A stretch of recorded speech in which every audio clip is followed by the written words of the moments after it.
Děkuji panu kolegovi Lazárkovi za představení tohoto projektu. Myslím si, že všichni jsme z něj viděli, o jak komplikované dílo se jedná.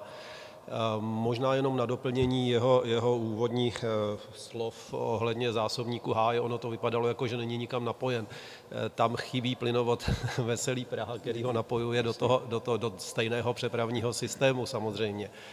A druhá věc, to ale byla určitě nepřesnost vyjádření, zásobník Háje se dělal úplně stejným způsobem. Využila se existující šachta, nicméně z ní se rubala ta nová patra. Myslím si, že jsem to takto řekl.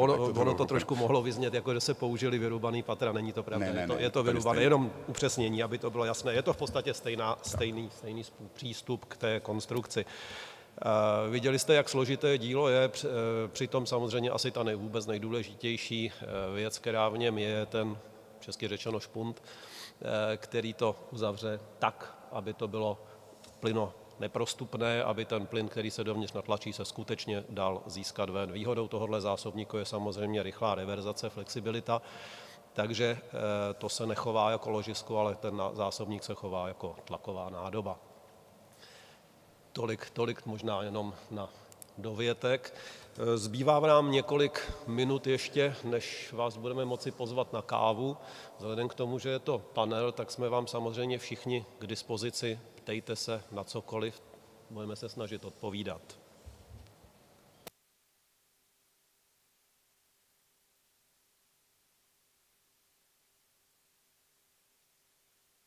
Vidím, že všichni touží po kávě, nicméně stejně nedám pokoj a položím jednu otázku. Pardon? Thank you very much. Just a short question. Does that construction mean that no additional coating is necessary at the inner side of the tunnel?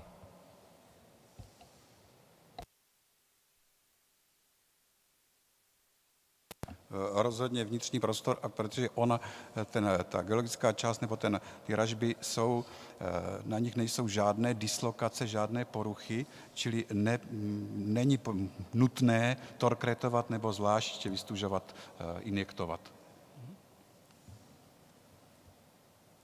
Dobře, děkuji za dotaz. Pokud nejsou další, tak já přece jenom jeden položím a zase se vrátíme trošku do té obecné roviny. Dneska vlastně v jedné vrstvě běží virtuální obchodování s plynem a v druhé vrstvě běží fyzické dodávky zemního plynu infrastrukturou přes pozemní zásobníky. Právě to vytvoření zásobníků úzce napojených na přepravní infrastrukturu vlastně vytváří ty budoucí huby, na kterých by se mohlo rozvíjet dále obchodování s plynem. Myslíte si, že tento způsob obchodování bude mít vliv na dlouhodobé kontrakty a jaký? To asi na tebe, případně na pana Pálku.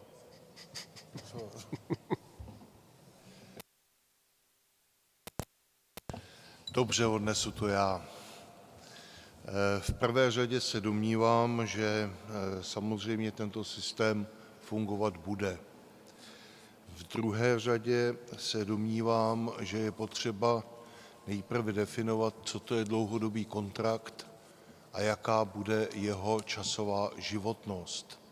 Míním tím fakt, zda Evropská komise bude vůbec v nějakém střednědobém časovém horizontu takovéto kontrakty respektovat, případně povolovat. Konec konců v podstatě celý rozvoj toho, řekl bych, nestandardního prodeje plynu, který dnes téměř převažuje, to znamená volný trh s plynem, vznikl jako praktický důsledek dlouhodobých kontraktů, kdy cena zemního plynu dle dlouhodobých kontraktů, zvláště pak ruského, byla natolik vysoká a odběratele, respektive dovozci v západní Evropě byli natolik vystrašení, že by mohli při snižující se spotřebě hradit svému dodavateli peníze v rámci doložky take or pay, takže odebírali více plynu, než bylo nezbytně nutné, domnívali se nesprávně, že se jedná o dočasnou záležitost, která je spojena s jakousi obecnější ekonomickou krizí. Takže plyn, který vzali jaksi navíc v rámci toho kontraktu, potom byli nuceni prodat výrazně levněji přes burzy. A toho samozřejmě se jaksi chopili všichni, kdo začali obchodovat s plynem a začali jaksi naplňovat tu vizi liberalizovaného trhu. A všimněte si, prosím, že pokud hovoříte o míře liberalizace trhu se zemním plynem, potom jsou v Evropě dvě země, které dosáhly jakéhosi maxima. Jedním z nich je Velká Británie, druhou je Česká republika. Jestli to souvisí s naším hlasováním o eurozóně, nevím, ale tento společný rys tady taktéž existuje. Děkuju. Takže děkuji. Ještě máte jednou příležitost na dotazy.